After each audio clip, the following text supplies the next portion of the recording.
Munting tabo, isang hamak, sa kusina ay panabo. Kung ikaw ay maghuhugas, dili kaya'y magluluto. Tabo rin ang ginagamit sa tuwin ay hinihipo, kasangkapang ginagamit, natatakot na bumaho.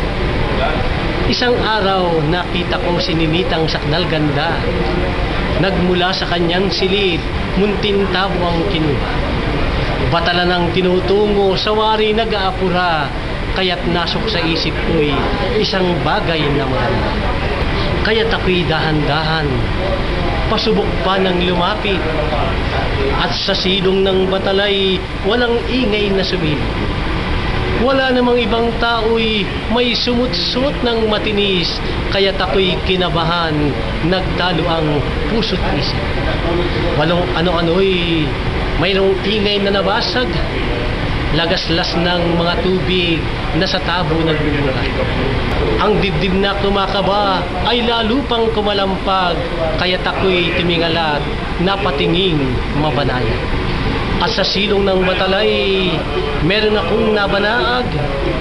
Sa tingin ko'y di kabibi, ngunit mayroong munting perlas.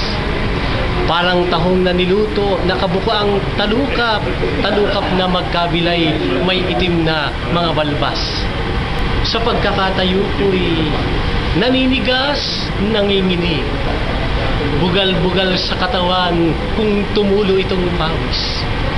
Lalo na't nang makita kong dahang-dahang tinatapik, ang tahong nakadalasay mapadilat, mapapikit.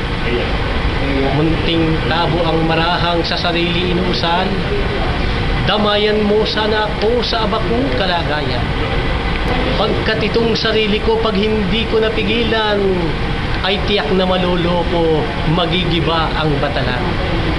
Hindi naman nagmaramot ang ngit-ngit ng kalikasan, ang sungay na nangingintab, kaagad na hinawakan. Sa inyurong at sinulong, munting tabo wag tigilan, hanggang ito'y maghingalo at masuka ng lubusan. Kaya't ako nang sa silong ng batalan ay umalis, bugal-bugal sa katawan kung tumulo itong pawis. Nang dahil sa munting tabo'y nagulo ang aking isip, dahil sa munting tabo ang bilag mo ay nasilip. Salamat po.